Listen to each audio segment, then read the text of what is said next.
When they first dumped the waste there, it changed the water quality rate instantly. Everything was completely dead. Crabs, fish, even all the plants surrounding that place are all died.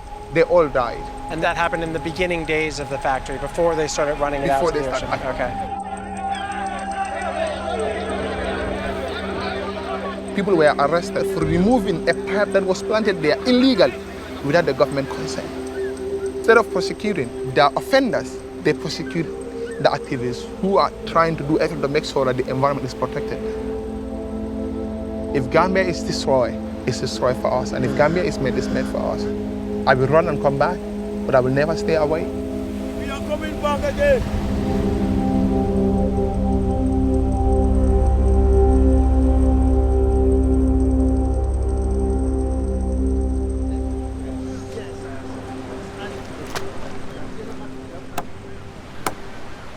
At root, this seems to be a story about Africa's smallest country, the Gambia, and its David and Goliath struggle to protect its own waters.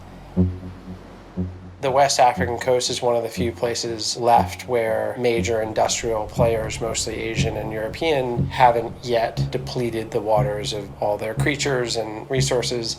And in the last several years, there's been a rush here to begin industrial level fishing.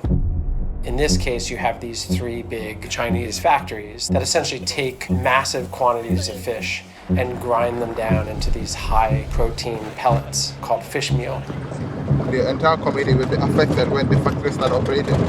The smell is unbearable. And this is the Golden Lead factory right here? Yes. Cameras should be put away because you can be attacked, you can be assaulted. They have seen journalists as their enemy. Lot of secrecy because we don't know the chemicals they use.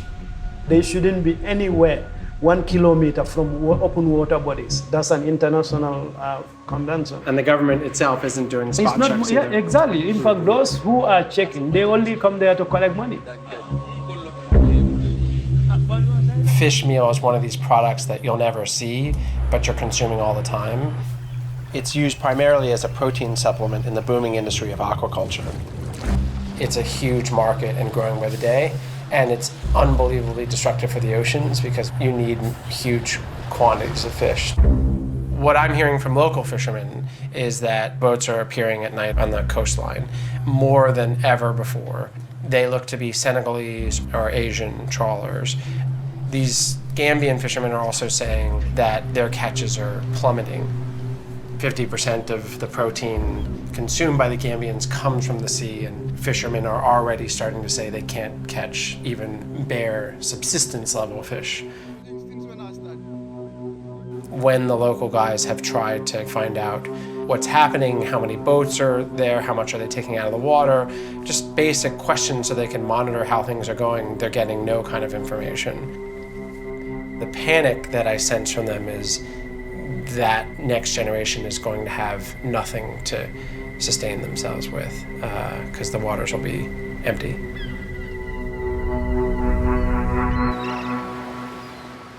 At minimum, I think what the local fishermen want is for the government to police these waters to the letter of the law and to stop the illegality that's happening out there. But the Gambia doesn't really have the ability to police these waters, and that's partially why Sea Shepherd's here.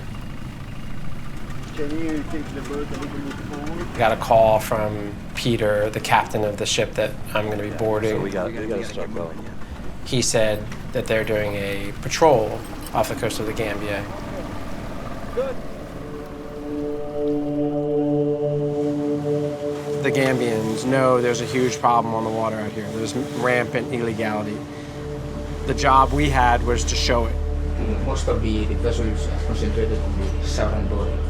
From here? The southern border. Yeah, okay. Then we can follow the coast, and if we see any boats that are inside the 9 miles, and they're going 2-3 knots, so trawling speed, then those would be the targets. You think that makes sense? The first time out, we saw a vessel, didn't know who it was, ran at it. There, they're fishing. Film that. They're fishing. And suddenly it's the vessel that we were most interested in because it's connected to this really sketchy fish meal plant on land.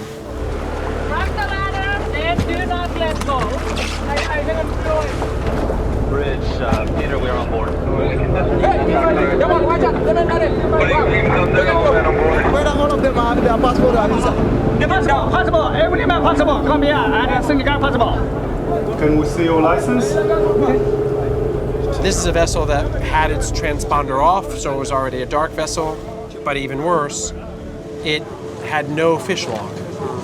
A fishing vessel's got to have a navigation log, which is their positions every day, where they fished, the quantity of fish. You can see the last entry here was on the 21st of January, and then there is nothing. This is a dark ship. Who knows where they fished? Amigo, Santa Maria, repair. He's saying that they can't start going to Banjul yet. He needs 2 hours to make some repairs. We've seen him motoring all morning. It's a delay tactic so he can get on the radio.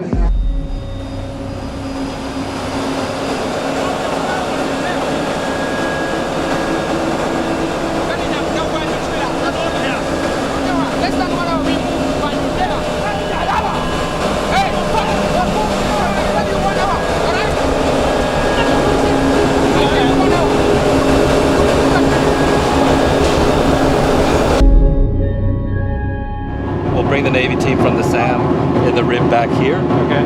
And then from here we'll go straight and try to grab the Lucky 909 as soon as I'm over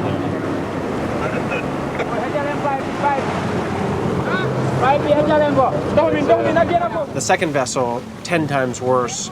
The living quarters were horrific, some of the worst I've seen. There was this space, it's like a crawl space, where all these guys were sleeping at night. Six of you. 6 people we are sleeping in here. Sometimes we close here, but the water still is coming in. So hot. This is, I've never ever seen this bad.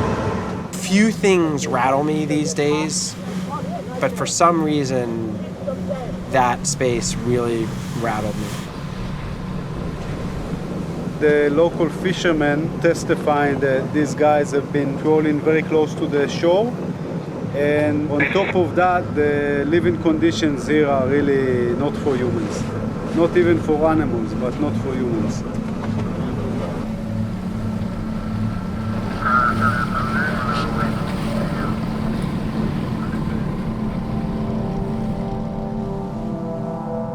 It does seem like what happened here is kind of a repeated African story in that you had just another wave of extraction occurring. First it was men and women as slaves, then it was natural resources on land, and now it's moved offshore.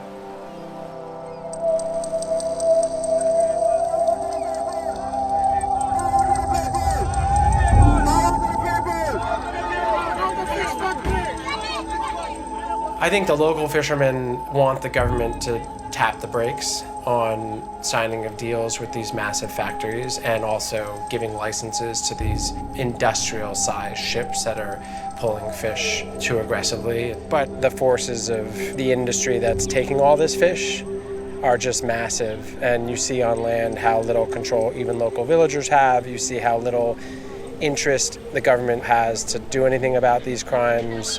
China have given a lot of loans to Gambia, give a lot of so-called grants to Gambia, polluting the mindset of our politicians. They go away with anything. So because of China is involved, this factory will never be closed. We are taking the natural one, giving it to the Chinese.